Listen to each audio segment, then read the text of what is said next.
وما ابرئ نفسی، پیغمبر کا کمال دیکھے، پیغمبر اس ساری کے ساری پاک دامنی کو اپنا ذاتی کمال نہیں سمجھتا ہے، بلکہ اسے اللہ تبارک و تعالیٰ کی توفیق قرار دیتا ہے۔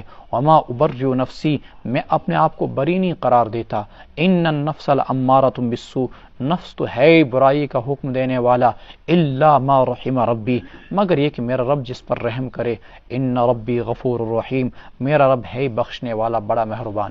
یوسف علیہ السلام نے کہا یہ جو میں گناہوں سے بچا، اس میں میرا ذاتی کوئی کمال نہیں بلکہ اللہ کا کمال ہے۔ علماء نے لکھا کوشش کرو گے تو گناہ سے بچو گے، اللہ کی توفیق شامل حال ہوگی، جیسا کہ حضرت یوسف علیہ السلام نے کوشش کی، دروازے کی طرف بھاگے، حالانکہ پتہ تھا دروازہ بند ہے لیکن پھر بھی بھاگے، اللہ نے پھر دروازے کو کھول دیا۔ اس لیے تم اپنی استطاعت کی حد تک کوشش کرو، وہاں سے آگے اللہ کا کام ہے راستے کھول دینا۔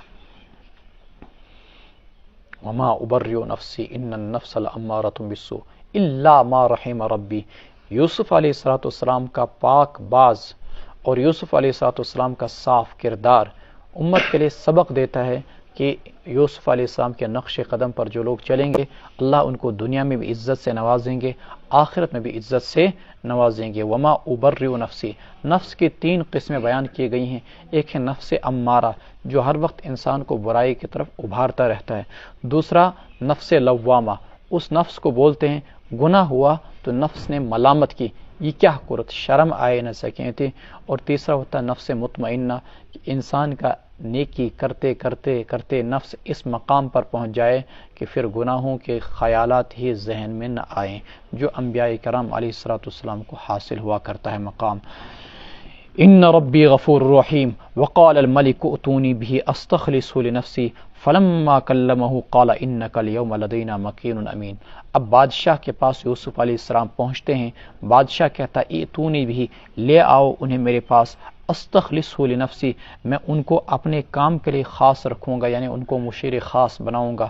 فلما کلمہ، یہ تو ابھی تک غائبانہ تعارف تھا، یوسف علیہ السلام کے کردار کی اور ان کی عظمت کی گواہی نے پہلے ہی بادشاہ کو گرویدہ کر لیا تھا، لیکن جب بات چیت کی فلما کلمہ قال انک اليوم، تو بہت ہی زیادہ متاثر ہو گئے، کہنے لگے آج سے آپ لدینا مکین امین، صاحب اختیار بھی ہیں اور قابل بھروسہ بھی ہیں، امین۔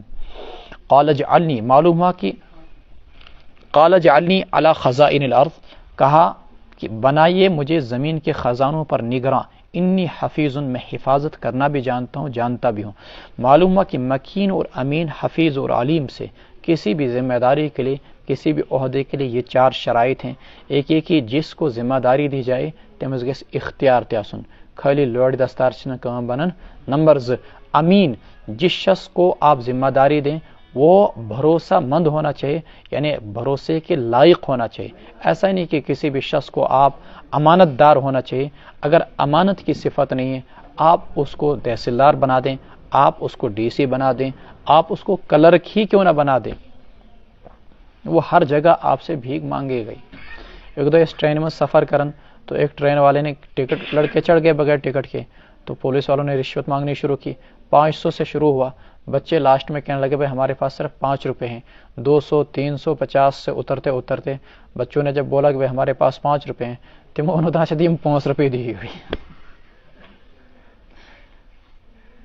تو جب کسی انسان کو کرپشن کرنا ہوگا اور امانت داری نہیں ہوگی اس پر، تو چاہے وہ معمولی سا کلرک اور چپراسی ہی کیوں نہ ہوگا، وہ حسب حیثیت ضرور وہ کرپشن ضرور کرے گا۔ اسلام یہ کہتا ہے کہ کسی کو بھی عہدہ دینا ہو تو سب سے پہلے دیکھو کہ اس کے اندر امانت ہے، دیانت ہے یا نہیں۔ نمبر 2، علیم، وہ اس کام کو جانتا بھی ہو، وہ اس کام کو، بھائی ایک ریڈیو والے کو اٹھا کر آپ سورا ہاسپٹل کے اندر وہ نیورولوجسٹ ڈاکٹر بنا کے رکھ دو اور اس کو ڈائریکٹر کی پوسٹ دے دو، تو بتائیے کہ کام چلے گا یا بڑھے گا؟ اسلامی حکومتیں جو غرق ہوئی بادشاہوں کے زمانے کے اندر، وہ مغلیہ سلطنت ہو، عثمانیہ سلطنت ہو، فلاں اموی سلطنت ہو، اس میں یہی ہوا کرتا تھا، نہ اہلوں کو عہدے سپرد کیے جاتے تھے، وہ ذمہ داریاں نبھا نہیں پاتے تھے، پھر یہی ہوا کرتا تھا۔ اس وقت یہاں پر ہمارے ملک کے اندر تقریباً 500 سوا 500 جو پارلیمنٹ کے اندر نشستیں ہیں، اس میں 43% ایسے مجرم ہیں جن پر فوجداری مقدمات ہیں، 29% تقریباً 100 سے زیادہ ایسے ممبران پارلیمنٹ ہیں جن پر قتل کے مقدمے چل رہے ہیں. آپ خود سوچ سکتے ہیں کہ ملک کیسے چلے گا. درہم برہم نہیں ہوگا سارا نظام تو پھر کیا ہوگا جب چوروں کو اور ڈاکوؤں کو اور قاتلوں کو ممبر پارلیمنٹ بنا دیا جائے گا اور کرسی اقتدار سے نوازا جائے گا, وزیر اعلیٰ اور نہ معلوم کن کن وزیروں کے عہدوں سے نوازا جائے گا. انی حفیظ علیم وَكَذَلِكَ مَكَّنَّا لِيُوسُفَ فِي الْأَرْضِ, اور کام کو جانتا بھی ہو, علیم حفاظت بھی کرتا ہو. وَكَذَلِكَ مَكَّنَّا لِيُوسُفَ فِي الْأَرْضِ, اور اسی طریقے سے ہم نے یوسف علیہ السلام کو زمین میں صاحب اختیار بنایا. یتبوأ منہا حیث یشاء, جہاں وہ چاہیں وہاں رہیں. نصیب برحمتنا من نشاء, ہم اپنی رحمت سے جس کو چاہتے نوازتے ہیں. ولا نضیع اجر المحسنین, نیکوکاروں کے اجر کو ہم ضائع نہیں کرتے. ولا اجر الآخرۃ خیر للذین آمنوا وکانوا یتقون, آخرت کا اجر بدرجہ بہتر ان لوگوں کے لیے جنہوں نے ایمان لایا, وکانوا یتقون, اور وہ خدا ترس تھے اور وہ اللہ تبارک و تعالیٰ سے ڈرتے ہیں. چنانچہ اب یوسف علیہ السلام یہاں پر کچھ مسائل آئے. اجعلنی علی خزائن الارض, کیا عہدہ مانگنا جائز ہے؟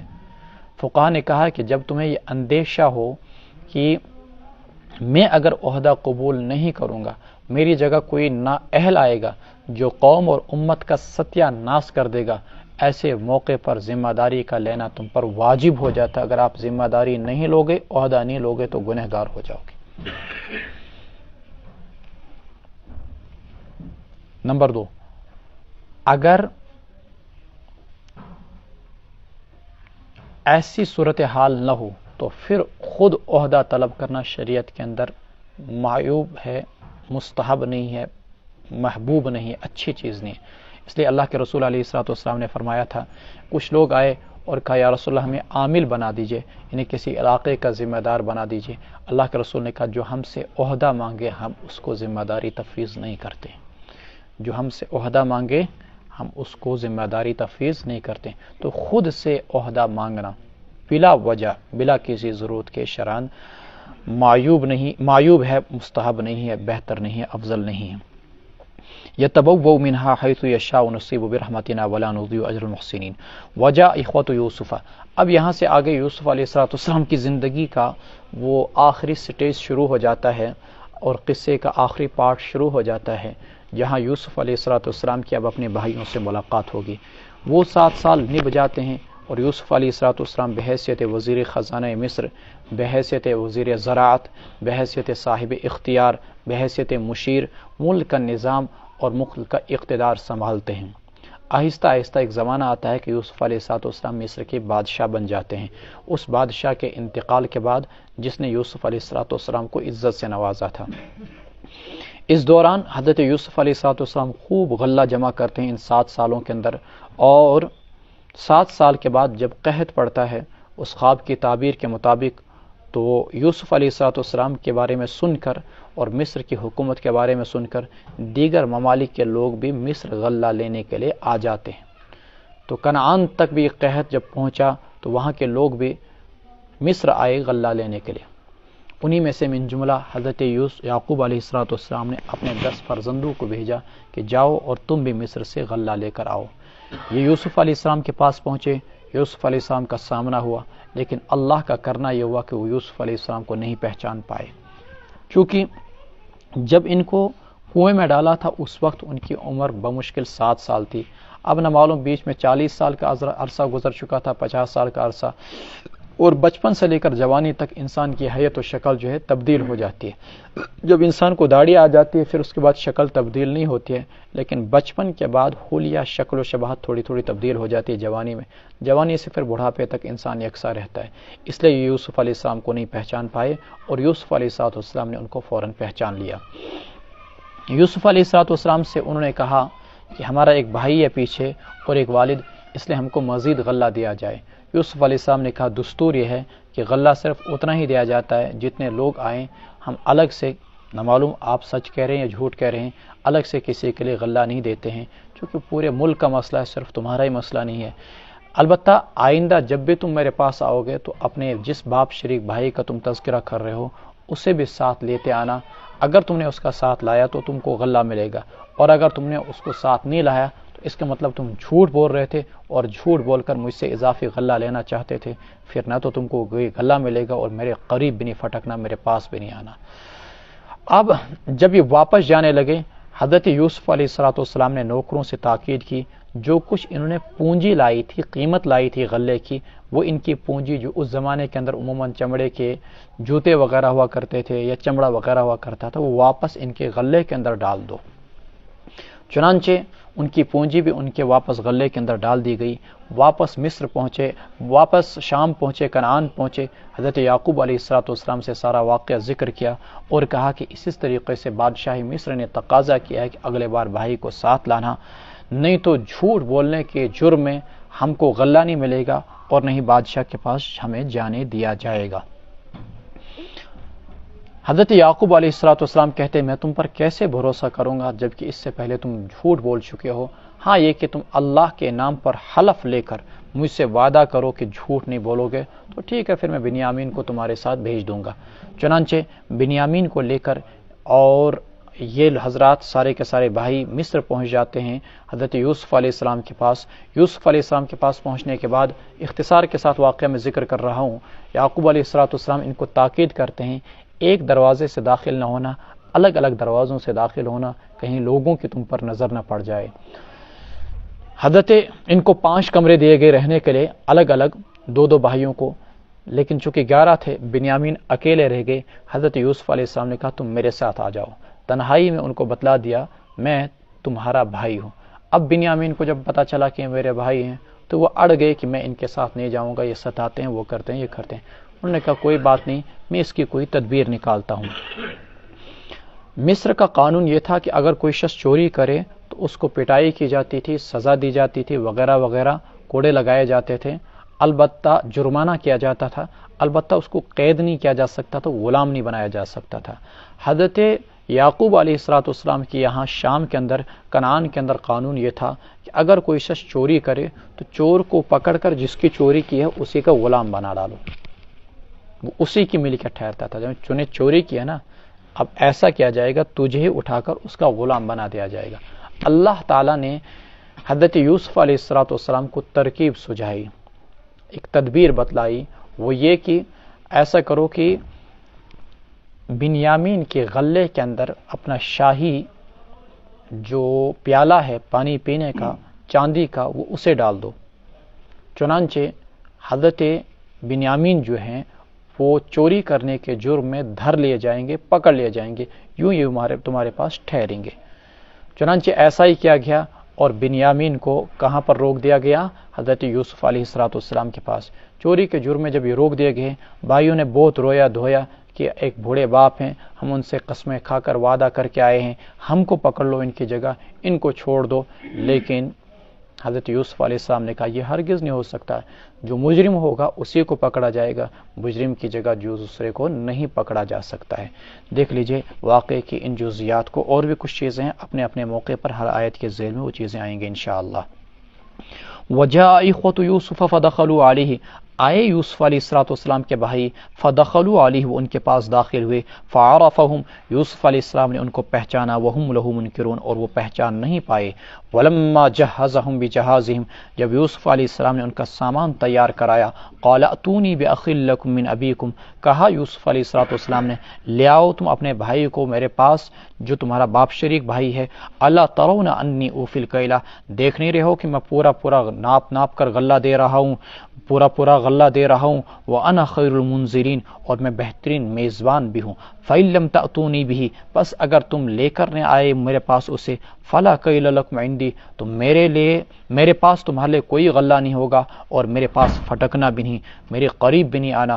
قَالُوا سَنُرَاوِدُ عَنْهُ، کہنے لگے بھائی ہم آمادہ کریں گے یعقوب علیہ السلام کو ان کے بارے میں، اباہو ان کے والد کو، وَإِنَّا لَفَاعِلُونَ، اور ہم ایسا ضرور کریں گے۔ وَقَالَ لِفِتْيَانِهِ اجْعَلُوا، اور کہا حضرت یوسف علیہ السلام نے اپنے نوکروں سے، اجْعَلُوا بِضَاعَتَهُمْ فِي رِحَالِهِمْ، ڈال دو ان کا سامان، ان کی پونجی یا جو بھی قیمت انہوں نے پیش کی ان کے کجاؤں میں، ان کے سامان میں، لعلہم یعرفونہا تاکہ وہ جان جائیں، پہچان جائیں اسے، اذن انقلبوا الی اہلہم جب وہ اپنے گھر والوں کی طرف لوٹ پڑیں، لعلہم یرجعون تاکہ وہ پھر سے دوبارہ غلہ لینے کے لیے آئیں جب ان کے پاس کچھ دینے کے لیے ہوگا۔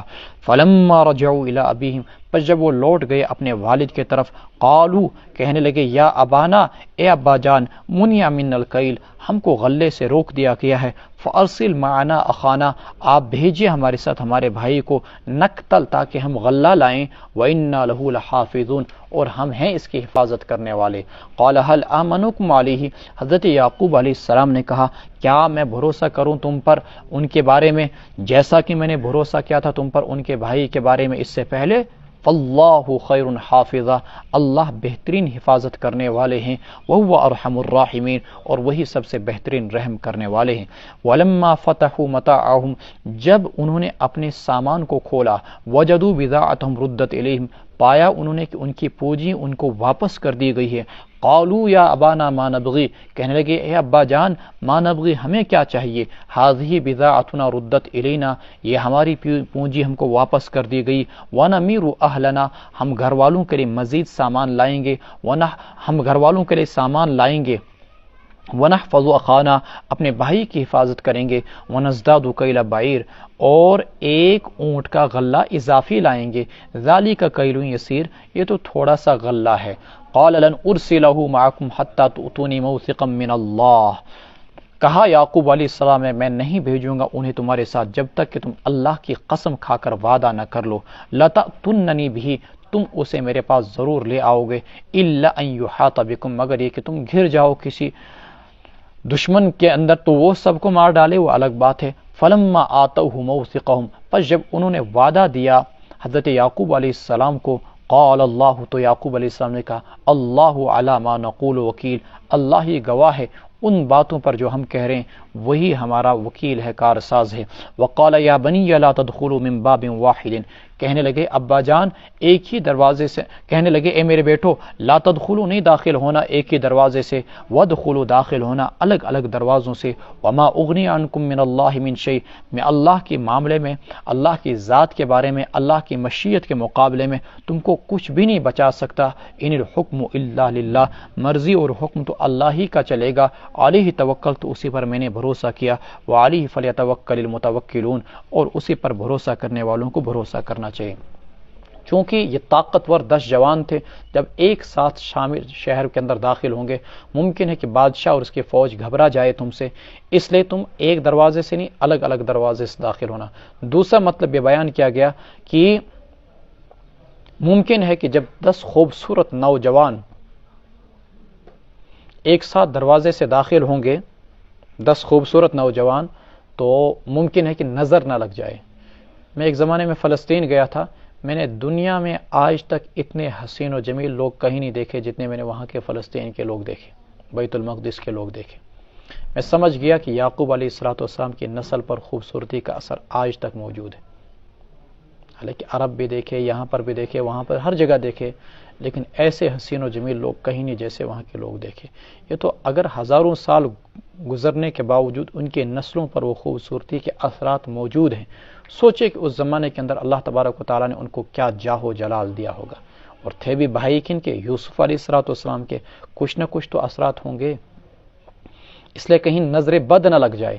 معلوم ہوا کہ صرف بچوں پر ہی نظر بد نہیں لگ سکتی ہے، بڑوں کو بھی نظر بد لگ سکتی ہے، اور اس کے لیے حفاظتی تدبیر حضرت یعقوب علیہ السلام نے بتلائی، ایک ساتھ داخل نہ ہونا الگ الگ دروازوں سے داخل ہونا۔ علیہ توکلت وعلیہ فلیتوکل المتوکلون۔ دوسری چیز اگر اور حدیث میں بھی آیا کہ العین حق کہ نظر کا لگنا برحق نظر لگ سکتی ہے، ترمذی کے اندر علاج بتلایا گیا ہے کہ جس شخص کو نظر لگ جائے تو جس کی نظر لگی اس کو غسل کرایا جائے اور وہ پانی ایک ٹب میں جمع کیا جائے، پھر اس پانی کے ذریعے سے اس شخص کو غسل کرایا جائے جس کو کہ نظر لگی ہے، انشاءاللہ اللہ تعالیٰ اس کو شفا دیں گے۔ اور ایک حدیث میں آتا ہے کہ حضرت ابراہیم علیہ السلام بھی اپنے دونوں فرزند اسماعیل اور اسحاق کو ایک دعا کے ذریعے سے دعا دیا کرتے تھے، دم کیا کرتے تھے، تم بھی وہی دعا کیا کرو. کون سی؟ انی اعیذکما بکلمات اللہ التامہ من کل شیطان وہامہ ومن کل عین لامہ. اللہ کے رسول صلی اللہ علیہ وسلم بھی حسن و حسین کو سامنے بٹھا کر یہ دعا پڑھ کر دم کیا کرتے تھے. کون سی دعا؟ انی اعیذکما بکلمات اللہ التامہ، میں اللہ کے کامل کلمات کے ذریعے سے تم دونوں کو اللہ کی پناہ میں دیتا ہوں. کس سے؟ من کل شیطان وہامہ، ہر شیطان سے اور ہر حامہ سے، یعنی غیبی جو جنات وغیرہ ہوتے ہیں ان سے. ومن کل عین لامہ، شیطانوں وغیرہ سے. ومن کل عین لامہ، اور کس سے؟ ہر ملامت کرنے والی نظروں سے. ٹھیک ہے کہ نہیں؟ لگ جانے والی نظروں سے میں تم کو کس کی حفاظت میں دیتا ہوں؟ اللہ تبارک و تعالیٰ کی حفاظت میں دیتا ہوں. اس دعا کے ذریعے سے بھی بچوں کی حفاظت ہو سکتی ہے. حضرت عامر بن عاص رضی اللہ تعالیٰ عنہ کے بارے میں تفسیر ابن کثیر میں لکھا ہے کہ وہ اپنے ان بچوں پر دم کر دیا کرتے تھے جو پڑھنا ان کو سکھلا دیا کرتے تھے کہ یہ دعا پڑھو، لیکن جو بچے زیادہ چھوٹے ہوتے اور تو ان کو تعویذ بنا کر یہاں پر باضابطہ طور پر بازو میں باندھ دیا کرتے تھے. وَلَمَّا دَخَلُوا مِنْ حَيْثُ أَمَرَهُمْ أَبُوهُمْ مَا كَانَ يُغْنِي عَنْهُمْ مِنَ اللَّهِ. عمر بن عاص یا عبداللہ بن عمر، ان دو میں سے کوئی ایک ہے، یا باپ کا واقعہ ہے یا بیٹے کا واقعہ. وَلَمَّا دَخَلُوا مِنْ حَيْثُ أَمَرَهُمْ أَبُوهُمْ، بس جب وہ داخل ہوئے جیسے کہ ان کے والد نے ان کو حکم دیا تھا. مَا كَانَ يُغْنِي عَنْهُمْ مِنَ اللَّهِ مِنْ شَيْءٍ، اللہ کے حکم کے مقابلے میں انہیں کوئی چیز بچا نہیں سکتی تھی مشیت خداوندی کے مقابلے میں. ہاں یہ جو تدبیر بتلائی یعقوب علیہ السلام نے، الا حاجتن، ایک خواہش تھی یعقوب کے دل میں، قضاها، جو انہوں نے پوری کی. وَإِنَّهُ لَذُو عِلْمٍ لِمَا عَلَّمْنَاهُ، اور وہ علم والے تھے اس بنیاد پر جو ہم نے ان کو سکھلایا تھا. وَلَكِنَّ أَكْثَرَ النَّاسِ لَا يَعْلَمُونَ، لیکن اکثر لوگ نہیں جانتے. تدبیر اختیار کیجئے لا ریب، لیکن علیہ توکلت. یعقوب علیہ السلام کا واقعہ ہمیں یہ سبق دیتا ہے کہ بھروسہ تدبیر کے بعد اللہ کی ذات پر ہونا چاہیے. وَلَمَّا دَخَلُوا عَلَى يُوسُفَ آوَى إِلَيْهِ أَخَاهُ، جب داخل ہوئے وہ یوسف علیہ السلام کے پاس، آوَى إِلَيْهِ أَخَاهُ، تو یوسف علیہ السلام نے ٹھکانہ دیا بھائی کو اپنے پاس. قال انی انا اخوک، کہا میں تمہارا بھائی ہوں. فلا تبتئس بما كانوا يعملون، جو کچھ یہ کر رہے ہیں ان کی حرکتوں سے رنجیدہ نہ ہونا.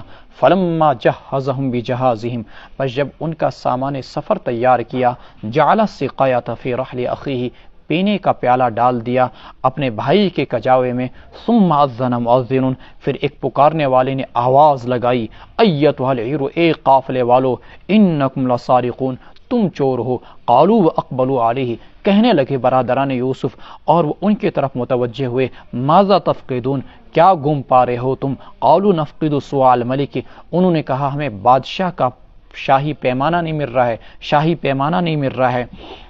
وَلِمَنْ جَاءَ بِهِ حِمْلُ بَعِيرٍ، شاہی پیمانہ یا شاہی پیمانہ ہی کہتے ہیں اسے. وَلِمَنْ جَاءَ بِهِ حِمْلُ بَعِيرٍ وَأَنَا بِهِ زَعِيمٌ، اور جو اسے لے کر آئے اس کو اونٹ کا ایک بوجھ انعام کے اندر ملے گا اور میں اس کا ذمہ دار ہوں. قالوا تاللہ لقد علمتم، کہنے لگے برادران یوسف اللہ کی قسم تمہیں معلوم ہے، ما جئنا لنفسد فی الارض، ہم نہیں آئے ہیں اس لیے کہ زمین میں فساد مچائیں. وما کننا سارقین، اور ہم نہیں ہیں چور. قالوا فما جزاؤہ، کہنے لگے کیا ہوگی اس کی سزا اگر تم جھوٹے ہو. قالوا جزاؤہ من وجد فی رحلہ فهو جزاؤہ، کہنے لگے اس کی سزا جس کے کجاوے کے اندر وہ پایا جائے، فهو جزاؤہ، پس اسی کو دھر لیا جائے اس چوری کے جرم کے اندر. قال كذلك نجزي الظالمین، اسی طریقے سے ہم ظالموں کو سزا دیا کرتے ہیں.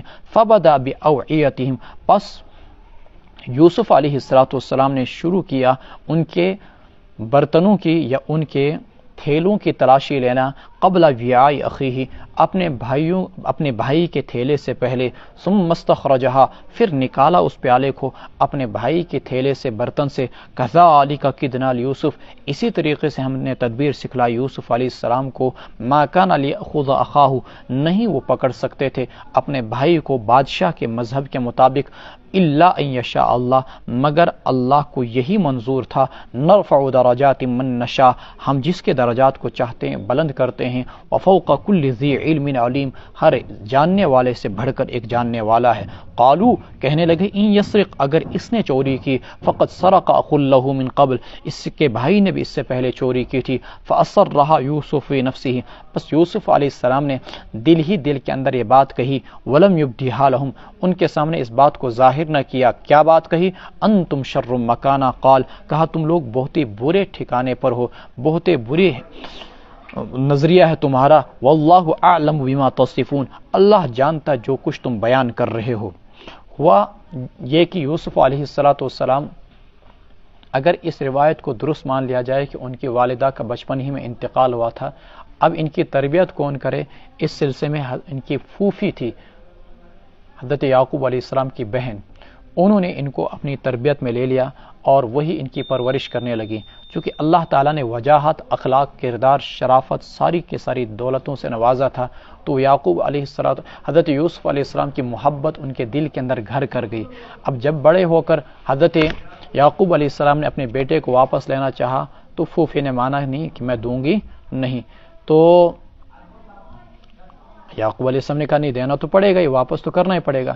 تو آخر کار پھوپھی نے ایک طریقہ اپنایا، وہ یہ کہ یعقوب حضرت اسحاق علیہ السلام کا کمر بند کوئی کپڑا جیسا تھا، اس کو حضرت یوسف علیہ السلام کے کرتے کے اندر باندھ دیا، چھپا دیا۔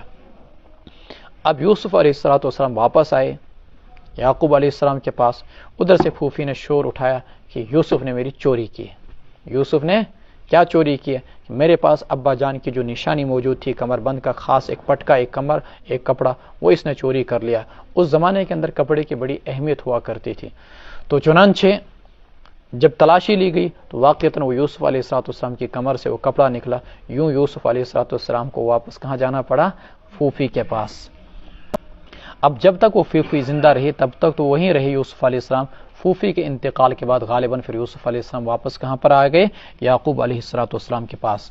یہاں پر آپ ایک اعتراض کر سکتے ہیں کہ یوسف علیہ السلام اللہ کے پیغمبر، تو انہوں نے یہ حیلہ، یہ تدبیر جس میں بظاہر چوری کا ایک ناٹک سا ہے، ایک ڈھونگ سا ہے، یہ چیزیں کیوں کی گئی؟ یہ طریقہ کیوں اپنایا گیا؟ میں ظاہر کے لفظ سے کہہ رہا ہوں، اعاذ باللہ میں کوئی انبیاء کی شان میں گستاخی نہیں کر رہا ہوں، نہ میری یہ وقت نہ میری یہ اوقات ہے کہ میں کسی پیغمبر کے حوالے سے، میں ظاہر کے لحاظ سے گفتگو کر رہا ہوں۔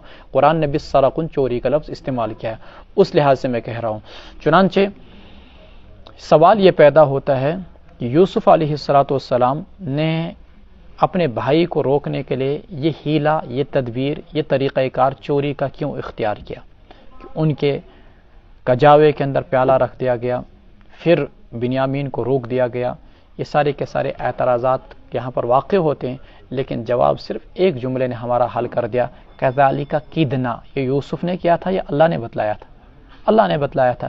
اور اللہ تعالیٰ کی مشیت میں نظام تکوین میں کچھ چیزیں ایسی ہوتی ہیں جن سے بندے باخبر نہیں ہوتے ہیں، اللہ ہی ان کی حقیقت حال سے باخبر ہوتے ہیں۔ مثلا لالچ کو دیکھا جائے ظاہری لحاظ سے اچھی صفت ہے، بری صفت ہے، بری صفت ہے، لیکن اگر لالچ نہ ہو تو کیا کوئی ریڑھی والا اپنے جوتے کو سلے گا؟ کیا کوئی ریڑھی والا ریڑھی لگائے گا؟ ترخان کام کرے گا؟ مستری کام کرے گا؟ مزدور کام کرے گا؟ ڈاکٹر کام کرے گا؟ کوئی بھی دنیا میں کام نہیں کرے گا۔ نظام کائنات ہی چل رہا ہے اسی لالچ کے اندر۔ عسیٰ ان تکرہوا شیئا وہو خیر لکم، امید ہے کہ تم کسی چیز کو ناپسند کرتے ہو اور اس میں تمہارے لیے بہتری ہوتی ہے۔ یہاں پر آگے واقعے کے اندر آئے گا، حضرت موسیٰ علیہ السلام اور حضرت خضر جا رہے ہیں۔ حضرت خضر ایک بچے کو پکڑ کر اس کی گردن مڑوڑ کر قتل کر دیتے ہیں۔ نظام تکوین میں ایسا جائز ہے، نظام تشریع میں ایسا جائز نہیں ہے۔ نظام تکوین میں جائز ہے، نظام تشریع میں ایسا جائز نہیں۔ تو یہ نظام تکوین کے تحت ایسا ہو رہا ہے، اللہ تعالیٰ کی جانب سے آزمائش ہو رہی ہے حضرت یعقوب علیہ السلام کی، اور اللہ تعالیٰ کی جانب سے آزمائش ہو رہی ہے حضرت یوسف علیہ السلام کی۔ جب یہ تدبیریں اللہ ہی نے سکھلائی تو یوسف علیہ السلام پر کسی بھی قسم کا کوئی اعتراض نہیں۔ اب اسی بات پر جو یوسف علیہ السلام پر بنیامین پر چوری کا الزام لگ گیا تو انہوں نے کہا اگر اس نے چوری کی تھی تو چوری کس نے کی تھی؟ اس سے پہلے اس کے بھائی یوسف نے بھی چوری کی تھی۔ کیا چوری؟ بچپن کے اندر پٹکا چرا لیا تھا اپنی پھوپھی کا۔ تو اس پر یوسف علیہ السلام نے کہا تم حقیقت حال سے جانتے ہو کہ میں نے چوری نہیں کی تھی، اور یہ میری پھوپھی نے صرف ایک حیلہ اختیار کیا تھا مجھے اپنے پاس روکنے کا، تم حقیقت حال سے آگاہ ہونے کے باوجود جھوٹ بول رہے ہو۔ انتم شر مکانہ واللہ اعلم بما تصفون، لیکن ابھی تک یوسف علیہ السلام نے اپنے آپ کو ظاہر نہیں کیا ہے کہ میں کون ہوں۔ قالوا یا ایھا العزیز، کہنے لگے اے بادشاہ، ان لہ ابا شیخا کبیرا، اس کے ایک بوڑھے والد ہیں، فخذ احدنا مکانہ، ہم کو لے لیجئے اس کی جگہ، انا نراک من المحسنین، ہم آپ کو دیکھ رہے ہیں کہ آپ نیکوکاروں میں سے ہیں۔ قال معاذ اللہ، کسی کو کام نکالنے کا ایک طریقہ یہ بھی ہوتا ہے کہ اس کی تعریف کی جائے، اور یہ سب سے خطرناک ہتھیار ہوتا ہے۔ رشوت سے بڑا ہتھیار کیا ہے؟ تعریف۔ اور اگر سامنے والا حق پر نہیں ہے تو کسی کی بے جا تعریف کی وجہ سے آپ اس کا ناجائز کام کر دیں، گویا کہ وہ آپ کو بیوقوف بنانے میں پھر کامیاب ہو گیا۔ اس ہیلے سے بچ کے رہنا چاہیے۔ قال معاذ اللہ ان ناخذ الا من وجدنا متاعنا عنده انا اذا لظالمون، کہنے لگے اللہ کی پناہ، ان ناخذ الا من وجدنا متاعنا عنده، کہ ہم پکڑیں مگر کسی ایسے شخص کو جس کے پاس ہم نے اپنا سامان پایا اس کے سوا کسی اور کو، انا اذا لظالمون، تب تو ہم ظالموں میں سے شامل ہو جائیں گے۔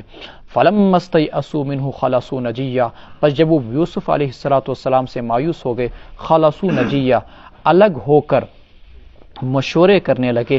قال کبیرہم، کہا ان سے ان کے بڑے بھائی نے، الم تعلموا، کیا تم کو یاد نہیں، ان اباکم قد اخذ علیکم موثقا من اللہ، تمہارے والد نے تم سے وعدہ لیا تھا، ومن قبل ما فرطتم فی یوسف، اور اس سے پہلے بھی تم یوسف کے سلسلے میں زیادتی کر چکے ہو، فلن ابرح الارض، پس میں ہرگز اس زمین کو نہیں چھوڑوں گا، یہاں سے نہیں ٹلوں گا، حتی یأذن لی ابی، یہاں تک کہ میرے ابو مجھے اجازت دیں، او یحکم اللہ لی، یہ اللہ ہی میرے متعلق کوئی فیصلہ کر دیں، وہو خیر الحاکمین، اور وہی بہترین فیصلہ کرنے والے ہیں۔ ارجعوا الی ابیکم، لوٹ جاؤ اپنے والد کے طرف، فقولوا، ان سے کہو، یا ابانا ان ابنک سرق، اے ابا جان آپ کے بیٹے نے چوری کی ہے، وما شہدنا الا بما علمنا، اور ہم نے وہی کہا جو ہمیں معلوم ہے، وما کننا للغیب حافظین، اور ہم غیب سے واقف نہیں ہیں، پس پشت کیا ہوا وہ ہمیں معلوم نہیں، ہم وہی کہہ رہے ہیں جو ہم نے دیکھا۔ واسأل القریۃ التی کننا فیہا، اگر آپ کو ہم پر بھروسہ نہیں تو گاؤں والوں سے، قافلے والوں سے، بستی والوں سے دریافت کر لیجئے جن میں ہم تھے، التی کننا فیہا، یا مصر والوں سے ہی، والعیر التی اقبلنا فیہا، اور اس قافلے سے، التی اقبلنا فیہا جس میں ہم آئے ہیں، وإنا لصادقون، اور ہم سچے ہیں۔ قال بل سولت لکم انفسکم امرا، یہاں پر القریہ سے مراد مصر والوں سے، مصر والوں سے دریافت کر لیجئے جہاں پر ہم تھے، والعیر التی، اور اس قافلے سے جس میں کہ ہم آئے ہیں، وإنا لصادقون، اور ہم سچے ہیں۔ قال بل سولت لکم انفسکم امرا، حضرت یعقوب علیہ السلام نے کہا بلکہ گھڑ لی ہے تمہارے جیوں نے ایک بات، فصبر جمیل، پس صبر ہی بہتر ہے، عسى اللہ، امید ہے کہ اللہ تبارک و تعالی ان سب کو میرے پاس لے آئیں گے، انہ هو العلیم الحکیم، اللہ جاننے والے ہیں، اللہ حکمت والے ہیں۔ وتولی عنہم، یوسف یعقوب علیہ السلام نے ان سے رخ موڑ لیا، وقال، اور کہنے لگے، یا اسف علی یوسف، ہائے افسوس یوسف پر، وابیضت عیناہ من الحزن، اور ان کی آنکھیں سفید ہو گئیں مارے غم کے، فهو کظیم، پس وہ ضبط کیے ہوئے تھے۔ قالوا تاللہ تفتؤ، کہنے لگے دوسرے بیٹے، اللہ کی قسم آپ یوسف کو یاد کرتے رہیں گے، حتی تکون حرضا، یہاں تک کہ آپ گھل جائیں، او تکون من الحالکین، یا آپ ہو جائیں ہلاک ہونے والوں میں سے۔ قال انما اشکو بثی وحزنی الی اللہ، کہا حضرت یعقوب علیہ السلام نے، میں اپنے دکھ کا، اپنے رنج کا اللہ ہی سے شکوہ کرتا ہوں، وَأَعْلَمُ مِنَ اللَّهِ مَا لَا تَعْلَمُونَ، اور جانتا ہوں میں اللہ کے متعلق وہ چیزیں جو تم نہیں جانتے ہو، یعنی مجھے وہ خواب معلوم ہے جس میں نے دیکھا تھا کہ میرا بیٹا واپس آئے گا یوسف علیہ السلام اور ہم سب اس کو سجدہ کریں گے، تم وہ چیزیں نہیں جانتے ہو، میں وہ جانتا ہوں کہ عنقریب اللہ یوسف کو بھی واپس لائیں گے، بنیامین کو بھی واپس لائیں گے، لیکن یہ وقت آزمائش ہیں۔ پہلی بار حضرت یوسف علیہ السلام نے کہا تھا سولت لکم انفسکم، بالکل صحیح کہا تھا، لیکن اس بار کہا سولت لکم تو یہ صحیح نہیں تھا، معلوم ہوا کہ پیغمبروں کا غیب کا علم نہیں ہوتا ہے۔ یہ مارے رنج اور غم کے یوسف علیہ السلام کی کنڈیشن یہ ہوگی کہ آنکھیں سفید ہو گئی روتے روتے، اور غم سے ہاں یعقوب علیہ السلام کی آنکھیں سفید ہو گئی مارے غم کے، فو قزیم، اور وہ ضبط کر رہے تھے، برداشت کر رہے تھے. قالوا تاللہ تفتو، اب بیٹوں نے بھی کہنے لگے کہ آپ مسلسل یاد کرتے رہیں گے یوسف کو یہاں تک کہ آپ غم سے گھل جائیں یا آپ ہو جائیں ہلاک ہونے والوں میں سے. انہوں نے کہا کہ میں اپنے غم کا، رنج کا شکوہ صرف اللہ ہی سے کرتا ہوں، میں وہ چیزیں جانتا ہوں جو تم نہیں جانتے ہو. حضرت یعقوب علیہ السلام پر کیا بیتی، ان پر کیا حالات آئے، یہ وہی جانتے ہیں جن کو ان حالات کا سامنا کرنا پڑتا ہے. سنی ہوئی باتیں دیکھے ہوئے حالات سے کم مطابقت رکھتی ہیں. یا بنی یذهبوا فتحسسوا من یوسف، اے میرے بیٹو جاؤ تلاشو یوسف اور اس کے بھائی کو. ولا تیأسوا من روح اللہ، اللہ کی رحمت سے مایوس نہ ہونا. انہ لا ییأس من روح اللہ الا القوم الکافرون، اللہ کی رحمت سے مایوس نہیں ہوتے مگر کافر ہی لوگ. فلما دخلوا علیہ، معلوم ہوا کہ اللہ کی رحمت سے کبھی مایوس نہیں ہونا چاہیے، خواہ کیسے حالات کیوں نہ آئیں. ایک بیٹا چھن گیا، دوسرا بیٹا چلا گیا، نگاہوں سے دور ہو گیا، فاقے ہیں، مصیبتیں ہیں، پریشانیاں ہیں، قحط سالی ہے، لیکن تمام تر مصیبتوں میں ثابت قدم رہ کر اللہ کی ذات سے امید رکھنا، یہی اہل ایمان کی صفت ہے. یعنی مایوس کسی بھی صورت میں اللہ کی رحمت سے نہیں ہونا چاہیے، خواہ کتنے شدید حالات کیوں نہ آ جائیں. ہم لوگ مایوس ہو جاتے ہیں، تھوڑی سی پریشانیاں آئی، تھوڑی سی حالات آئے اور مایوس ہو جاتے ہیں. یہاں یعقوب علیہ السلام کو کچھ روایت کے مطابق 40 سال گزر گئے اسی مصیبت و پریشانی میں، کچھ روایات کی مانیں تو اس سے بھی زیادہ عرصہ، لیکن تب بھی وہ اللہ کے رحمت سے مایوس نہ ہوئے اور یہ کہہ رہے ہیں کہ ان قریب یوسف بھی واپس آئے گا، بنیامین بھی واپس آئے گا. فلما دخلوا علیہ، اب دوبارہ بھیجا بیٹوں کو، جاؤ، چونکہ بنیامین کے بارے میں تمہیں معلوم ہی ہے وہ کہاں ہے، تو ان کے بارے میں کوشش کرو، ممکن ہے تلاش کرنے سے تمہیں کہیں نہ کہیں یوسف بھی مل جائیں. اب وہ آئے اور حضرت یوسف علیہ السلام کے پاس داخل ہوئے. فلما دخلوا علیہ، پس جب داخل ہوئے حضرت یوسف علیہ السلام کے پاس، کہنے لگے یا ایھا العزیز، اے بادشاہ، مسنا و اہلنا الضر، ہمیں اور ہمارے گھر والوں کو بڑی مصیبتیں پہنچی ہیں. وجئنا ببضاعۃ مزجاۃ، اور ہم نے یہ حقیر کوڑی لائی ہے. فاوفی لنا الکیل، ہم کو پورا پورا غلہ دے دے. وتصدق علینا، ہم پر فضل و کرم کا معاملہ فرما، صدقہ کر. ان اللہ یجزی المتصدقین، اللہ صدقہ کرنے والوں کو بدلہ دیں گے، اچھا صلہ دیں گے. حضرت یوسف علیہ السلام مصر کے بادشاہ ہیں، لیکن گھر والے بھیک مانگنے پر مجبور ہو گئے. سوچے کہ یوسف علیہ السلام کے دل پر کیا گزری ہوگی کہ خود اس قدر بادشاہانہ زندگی گزار رہے ہیں، لیکن والد اتنی مصیبتوں کے اندر ہیں کہ وہ بھیک مانگنے پر مجبور ہو گئے اور بتلا نہیں سکتے ہیں. اللہ تعالیٰ کی طرف سے ابھی اجازت نہیں ملی کہ تم اپنے آپ کو اوپن کر دو، اپنے آپ کو ظاہر کر دو، اپنا راز ان کو بتلا دو. لیکن اس موقع پر غالباً اللہ تعالیٰ کی طرف سے اجازت مل گئی. اب صبر کا پیمانہ لبریز ہو گیا اور حضرت یوسف علیہ السلام کے سامنے جب یہ جملے کہے، ہمیں بڑی مصیبتیں پہنچی، ہمارے گھر والوں کو بھائی ہاتھ سے چھوٹ گیا، دوسرا گرفتار ہو گیا، اور اسی طریقے سے آج ہم کوڑی کوڑی کے محتاج ہو گئے. تصدق علینا، تو حضرت یوسف علیہ السلام بے اختیار کہہ اٹھے، حل علمتم ما فعلتم بیوسف، یاد ہے کیا کیا تھا تم نے یوسف اور اس کے بھائی کے ساتھ، اذ انتم جاہلون، جب تم نادان تھے. قالوا اینک لانت یوسف، کہنے لگے کیا آپ ہی یوسف ہیں. قال انا یوسف وہذا اخی، کہا ہاں میں ہی یوسف اور یہ میرا بھائی ہے. قد من اللہ علینا، اللہ نے ہم پر احسان کیا. انہ من یتقی ویصبر، جو انسان اللہ سے ڈرے گا اور گناہوں سے بچے گا، ویصبر، اور حالات پر صبر کرے گا، اللہ نیکوکاروں کے اجر کو ضائع نہیں کرتے ہیں. فإن اللہ لا یضیع اجر المحسنین. بھائی کہہ اٹھے، قالوا تاللہ، اللہ کی قسم، لقد آثرک اللہ علینا، اللہ نے آپ کو ہم پر برتری دی. وإن كنا لخاطئین، یقیناً ہم ہی خطا کار تھے. قال لا تثریب علیکم اليوم، پیغمبروں کی عظمت دیکھے، ان کی وسعت ظرفی دیکھے، ان کا دل دیکھے. لا تثریب علیکم اليوم، کہہ اٹھے آج تم پر کوئی الزام نہیں. یغفر اللہ لکم، اللہ تم کو بخش دے. وہ ارحم الراحمین، اور وہ رحم کرنے والوں میں سے سب سے بڑھ کر رحم کرنے والا ہے. عظیم لوگوں کی نشانی یہ ہوتی ہے کہ جب وہ قابو پاتے ہیں تو معاف کرتے ہیں، جب وہ قابو پاتے ہیں تو معاف کرتے ہیں. یہاں پر حضرت یوسف علیہ السلام نے اسی عظمت کا مظاہرہ کیا. اذهبوا بقمیصی ھذا فالقوه علی وجه ابی یأتی بصیرا، لے جاؤ میرا یہ کرتا، ڈال دو اسے میرے والد کے چہرے پر یاتی بصیرہ، ان کی بینائی لوٹ آئے گی، وہ بینا ہو جائیں گے، وَأْتُونِي بِأَهْلِكُمْ أَجْمَعِينَ، اور لے آؤ تم اپنے سارے گھران والوں کو میرے پاس۔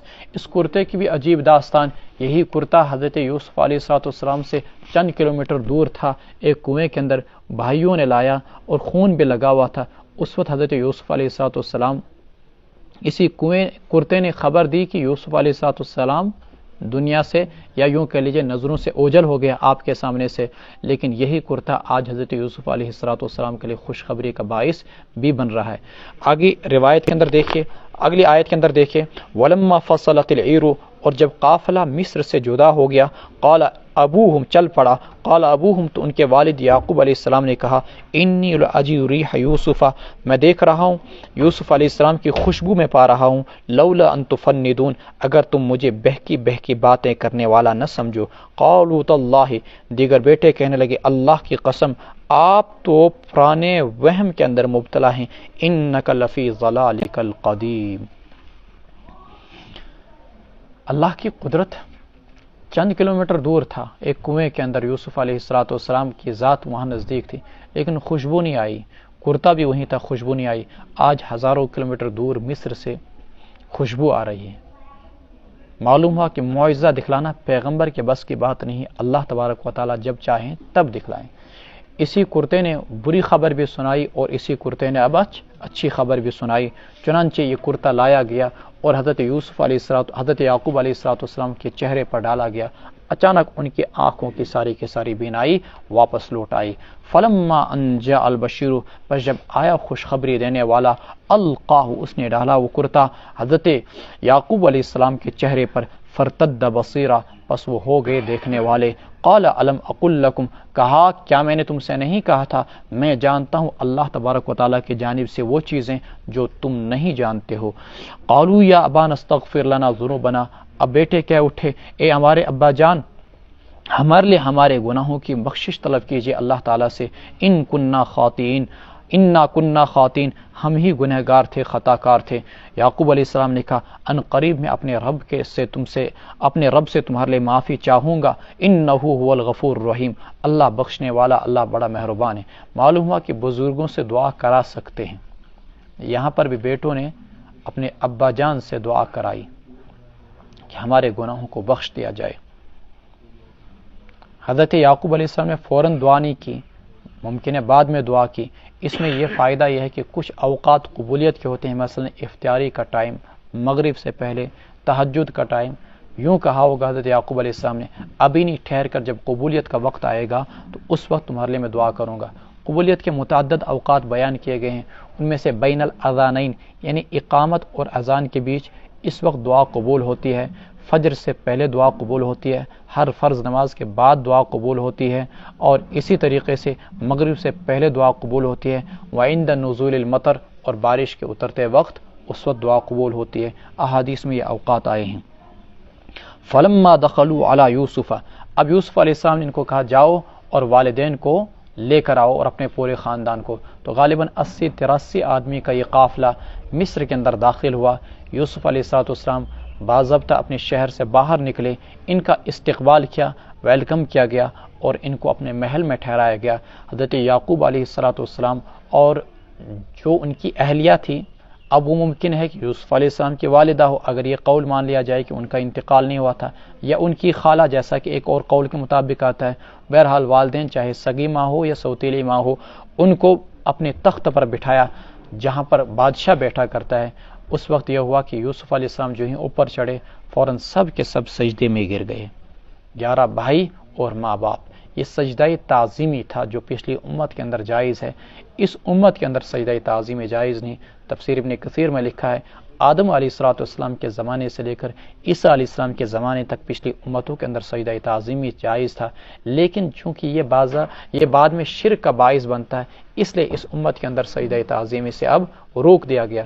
پنجاب کے اندر جاؤ آپ، اور ادھر پاکستان میں جاؤ آپ، اور بھی بہت سارے درگاہوں پہ جاؤ آپ، بہت سارے لوگ آج بھی اپنے پیروں کو اور اپنے مذہبی راہبوں کو، علماء کو سجدہ کرتے ہیں، شریعت کے اندر ایسا سجدہ تعظیمی کرنا حرام ہے، لیکن کیا سجدہ تعظیمی کرنے والے کو آپ مشرک کہیں گے؟ آپ مشرک اور مرتد اسے نہیں کہہ سکتے ہیں۔ ہاں اگر وہ سجدہ بطور تعبد کے کرتا ہے، عبادت کے طور پر کرتا ہے، تب تو اس کے مشرک ہونے میں کوئی شک و شبہ نہیں۔ اگر صرف عظمت کے طور پر کرتا ہے تو وہ حرام کام کا ارتکاب کرنے والا کہلایا جائے گا، جس سے وہ گناہ کبیرہ کا مرتکب ہوگا۔ فلما دخلوا علی یوسف آوا الیہ ابویہ، پس جب وہ یوسف علیہ السلام کے پاس داخل ہوئے، انہوں نے ان کو اپنے پاس ٹھکانہ دیا اور کہا داخل ہو جاؤ مصر کے اندر اگر اللہ نے چاہا اطمینان کے ساتھ۔ ورفع ابویہ علی العرش، انہوں نے اپنے والدین کو اونچا کیا، اٹھایا بٹھایا تخت پر، وخروا لہ سجدا، سب کے سب سجدے کے اندر گر گئے۔ وقال یا ابت ھذا تأویل رؤیایا من قبل، انہوں نے کہا ابا جان، اے میرے ابا جان، یہ رہی میرے خواب کی تعبیر جو میں نے اس سے پہلے دیکھا تھا۔ قد جعلها ربی حقا، اللہ نے اس کو سچ کر دکھایا۔ وقد احسن بی، اللہ نے میرے ساتھ اچھا سلوک کیا۔ اذ اخرجنی من السجن، جب مجھے جیل سے نکالا۔ وجاء بکم من البدو، اور لایا آپ کو گاؤں سے۔ من بعد ان نزغ الشیطان بینی و بین اخوتی، بعد اس کے کہ شیطان نے میرے اور میرے بھائیوں کے درمیان فساد ڈالا۔ یہ یوسف علیہ السلام کی عظمت یہ نہیں یہاں پر کہ فساد کی نسبت بھائیوں کی طرف کی، بلکہ فساد کی نسبت شیطان کی طرف کی۔ ان ربی لطیف لما یشاء، میرا رب بہترین انداز میں تدبیر کرنے والا ہے جس کے ساتھ وہ چاہے۔ انہ هو العلیم الحکیم، اللہ جاننے والا حکمت والا ہے۔ رب قد آتیتنی من الملک، میرے رب تو نے مجھے بادشاہت سے نوازا۔ وعلمتنی من تأویل الاحادیث، مجھے خوابوں کی تعبیر سکھلائی۔ فاطر السماوات والارض، آسمانوں اور زمینوں کو بنانے والا تو ہی ہے۔ انت ولی فی الدنیا والآخرہ، تو ہی میرا دوست ہے دنیا کے اندر بھی اور آخرت میں بھی، میرا ساتھی اور میرا مددگار ہے۔ توفنی مسلما والحقنی بالصالحین، مجھے وفات دے اس حال میں کہ میں اسلام پر قائم اور باقی رہوں۔ والحقنی بالصالحین، اور مجھے نیک لوگوں میں شامل فرما۔ یوسف علیہ السلام جیسی پیغمبر ذات یہ دعا کرتی توفنی مسلما والحقنی بالصالحین، کہ اسلام کی حالت میں، ایمان کی حالت میں میری موت آئے اور صالحین میں مجھے شامل فرما۔ ہمیں بھی یہی آرزو ہونی چاہیے، ہماری بھی موت آئے تو ایمان کی حالت میں، اور ہمیں بھی اللہ تعالیٰ کل قیامت کے دن اٹھائے تو صالحین کے ساتھ، دنیا میں رہیں تو صالحین کے ساتھ۔ اسی کو پیچھے پڑا تھا وَتَوَفَّنَا مَعَ الْأَبْرَارِ، ہمیں نیک لوگوں کے ساتھ وفات دے۔ ذَلِكَ مِنْ أَنْبَاءِ الْغَيْبِ نُوحِي إِلَيْكَ، یہ غیب کی خبریں ہیں جو ہم آپ کی طرف وحی کرتے ہیں۔ وَمَا كُنْتَ لَدَيْهِمْ، آپ نہ تھے ان کے پاس۔ اذ اجمعوا امرهم، جب انہوں نے پختہ ارادہ کر لیا تھا۔ وہم یمکرون، اور وہ یوسف کو پھینکنے کی سازش کر رہے تھے۔ یہ ساری کے ساری خبریں اللہ نے آپ کو بتلائی۔ معلوم ہوا کہ آپ اللہ کے پیغمبر ہیں، چونکہ بار بار بتلاتا ہوں میں، مکہ میں کوئی کالج، یونیورسٹی، سکول نہیں، آپ علیہ السلام نے کسی یہودی سے ملاقات نہیں کی، نہ کسی سے تعلیم حاصل کی، نہیں کوئی آپ کا استاذ تھا۔ پھر آپ کا اتنے علوم کائنات تک پہنچانا، یہ آپ کے پیغمبر ہونے کی اور اللہ تبارک و تعالیٰ کے جانب سے رسول ہونے کی علامت و نشانی ہے۔ وما اکثر الناس، اور اکثر لوگ نہیں ایمان لانے، ولو حرصت، خواہ اب کتنی ہی چاہت کیوں نہ کریں۔ وما تسألهم علیہ من اجر، اور آپ ان سے کوئی اجرت بھی نہیں مانگتے اے محمد رسول اللہ صلی اللہ علیہ وسلم۔ یہ قرآن تو نصیحت ہے للعالمین، جہاں والوں کے لیے۔ یعنی دنیا میں اکثر یہی ہوگا کہ اکثر لوگ ایمان نہیں لائیں گے۔ اس وقت بھی پاپولیشن دیکھ لیجئے، 1.5-2 ارب مسلمان، 6-7 ارب غیر مسلم۔ وَكَأَيٍّ مِّنْ آيَةٍ فِي السَّمَاوَاتِ وَالْأَرْضِ يَمُرُّونَ عَلَيْهَا وَهُمْ عَنْهَا مُعْرِضُونَ، کتنی ہی ایسی نشانیاں ہیں آسمانوں اور زمینوں میں جن کے پاس سے یہ لوگ گزرتے ہیں، وَهُمْ عَنْهَا مُعْرِضُونَ، لیکن یہ اس سے اعراض برتتے ہیں، حالانکہ اس سے اللہ تبارک و تعالیٰ کے وجود پر استدلال کر سکتے تھے۔ ایک عرب نے کہا تھا ان البعر يدل على البعیر، ہمارے صحراؤں کے اندر اونٹ گم ہو جاتے ہیں، ہم اپنے اونٹ کا پتہ لگاتے ہیں مینگنی کے ذریعے سے، اور مینگنی اونٹ کی راہ پر اور اونٹ کے وجود پر دلالت کرتی ہے۔ وآثار القدم تدل علی المسیر، اور قدموں کے نشانات یہ چلنے والے پر دلالت کرتے ہیں، بتلاتے ہیں کہ یہاں سے کوئی گزرا ہے۔ فالسماء ذات ابراج، تو آسمان یہ برجوں والا، والارض ذات فجاج، اور زمین جو پہاڑوں اور ندی نالوں والی ہے، کہ الا تدل علی العلیم الخبیر، کیا کسی ایسی ذات کے وجود پر دلالت نہیں کرتی ہے جو جاننے والی ہو اور خبر رکھنے والی ہو؟ یقیناً وما یؤمن اکثرهم باللہ، اور وہ ان میں سے اکثر لوگ اللہ تبارک و تعالیٰ پر ایمان نہیں رکھتے ہیں، الا وهم مشرکون، مگر یہ کہ وہ اللہ کے ساتھ شریک ٹھہراتے ہیں۔ یعنی ایسا نہیں کہ کائنات میں اکثر دہریہ اور ملحد قسم کے لوگ ہوں، نہیں، کائنات کے اندر اکثر لوگ وہ ہیں جو کسی نہ کسی صورت میں اللہ کے وجود کو مانتے ہیں، لیکن مصیبت یہ ہے کہ وہ اللہ تعالیٰ کے وجود کو تو مانتے ہیں لیکن اللہ کے ساتھ شریک ٹھہراتے ہیں۔ یہاں پورے ہندوستان کی 1 ارب 1.5 ارب آبادی ہے، سب اللہ کے وجود کو مانتے ہیں، چاہے وہ اب اسے بھگوان کہیں، چاہے ایشور کہیں، چاہے خدا کہیں، چاہے اللہ کہیں، مانتے سب اللہ کے وجود کو ہے، لیکن مصیبت اور پریشانی کیا؟ الا وہم، اللہ کے وجود کو مانتے ہیں لیکن اللہ کے ساتھ دیگروں کو شریک ٹھہراتے ہیں۔ افامنوا ان تأتیہم غاشیۃ من عذاب اللہ، کیا وہ لوگ اس بات سے مطمئن ہو کر بیٹھ گئے کہ آئے ان کے پاس اللہ کے عذاب سے کوئی آفت، او تأتیہم الساعہ، یا آئے ان کو قیامت اچانک، وہم لا یشعرون، کہ ان کو اس وقت خبر ہی نہ چلے، پتہ نہ چلے۔ قل ھذہ سبیلی، آپ کہہ دیجئے یہ ہے میری راہ، ادعو الی اللہ، میں اللہ تعالیٰ کی طرف بلاتا ہوں، علی بصیرۃ، بصیرت کے ساتھ، میں بھی بلاتا ہوں، ومن اتبعنی، اور وہ بھی بلاتے ہیں جنہوں نے میری پیروی کی، وسبحان اللہ، اور اللہ کی ذات پاک ہے، وما انا من المشرکین، میں مشرکوں میں سے نہیں۔ کہاں کدھر بلاتا ہوں؟ صرف ایک اللہ کی عبادت کی جانب، یہی میری وہ توحید کی راہ ہے جس کے لیے میں بھیجا گیا اور جس کی دعوت میں دیتا ہوں اور جس کی دعوت مومنین دیتے ہیں۔ وما ارسلنا من قبلک الا رجالا، اور نہیں بھیجا ہم نے آپ سے پہلے پیغمبر بنا کر مگر صرف مردوں کو۔ معلوم ہوا کہ عورت کبھی کوئی پیغمبر نہ آئی ہے نہ آ سکتی ہے، سمجھ میں آئی بات؟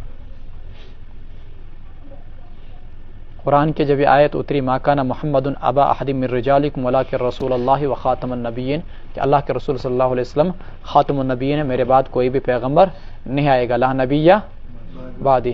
تو ایک سجا نامی عورت اٹھی اور اس نے نبوت کا دعویٰ کیا، اس سے پوچھا گیا تو نبی ہے، تو کیوں نبی ہے؟ کہا قرآن میں یہ آیا مرد نبی نہیں آئے گا، میں تو عورت ہوں، میں تو نبی آ سکتی ہوں، میں تو عورت ہوں، میں نبی آ سکتی ہوں۔ حالانکہ حضرت آسیہ ہوں یا حضرت مریم ہوں، کسی کو بھی نبی نہیں مانا گیا ہے۔ نبی کے لیے ضروری ہے کہ وہ آئیڈیل ہو، اور ایک عورت مردوں کے لیے زندگی کی ہر شعبے میں، ہر فیلڈ میں آئیڈیل نہیں ہو سکتی ہے۔ وسبحان اللہ وما انا من المشرکین وما ارسلنا من قبلک الا رجالا نوحی، اور نہیں بھیجا ہم نے آپ سے پہلے مگر مردوں کو، نوحی الیہم من اہل القری، ہم وہی کرتے تھے، بھیجتے تھے ان کے طرف بستی والوں میں سے۔ معلوم ہوا کہ یہ جنگل اور بیابان کی طرف کبھی کوئی پیغمبر نہیں آیا ہے۔ افلم یسیروا فی الارض، کیا وہ زمین کے اندر چلے پھرے نہیں؟ فینظروا، تو دیکھتے، کیف کان عاقبۃ الذین من قبلہم، کیا انجام ہوا ان لوگوں کا جو ان سے پہلے تھے۔ ولدار الآخرۃ خیر للذین اتقوا، آخرت کا گھر بہتر ہے ان لوگوں کے لیے جنہوں نے تقوی اختیار کیا۔ افلا تعقلون، تم لوگ سمجھتے کیوں نہیں؟ حتی اذا استیأس الرسل، یہاں تک کہ جب پیغمبر مایوس ہو گئے، وظنوا، اور لوگوں نے یہ خیال کیا، انہم قد کذبوا، کہ ان کو جھوٹی دھمکیاں دی گئیں، جاءہم نصرنا، تو آئی ان کے پاس ہماری مدد، فنجی من نشاء، بچا لیا گیا اسے جس کو ہم نے چاہا۔ یہ آیت مشکلات القرآن میں سے ہے۔ اگر حتی اذا استیأس الرسل کا ترجمہ اس طریقے سے کیا جائے، یہاں تک کہ رسول مایوس ہو گئے، وظنوا، اور رسولوں نے یہ گمان کیا، انہم قد کذبوا، ان کے ساتھ جھوٹے وعدے کیے گئے، تو یہ تو حقیقت حال کے بالکل برعکس ہے۔ اگر پیغمبر یہ وعدہ کرے گا کہ اللہ نے مجھ سے جھوٹا وعدہ کیا ہے، پیغمبر یہ خیال کرے گا کہ اللہ نے مجھ سے جھوٹا وعدہ کیا، تو اس صورت میں اس کا ایمان ہی کہاں کافی رہا، اور بظاہر آیت کا ترجمہ یہی ہو رہا ہے۔ اس لیے دونوں جگہ فائل بدل کر ترجمہ کیا جائے گا، اور یہی اکثر مفسرین کی راجح رائے ہے، اور اسی کے مطابق میں نے بھی آپ کے سامنے ترجمہ کیا۔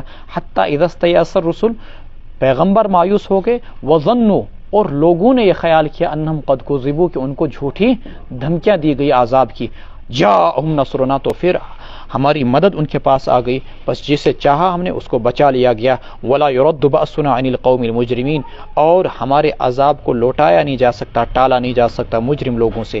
لقد كان في قصصهم عبرۃ لأولی الالباب، ان پیغمبروں کے واقعات میں عبرت کا سامان موجود ہے، لأولی الالباب، کن لوگوں کے لیے؟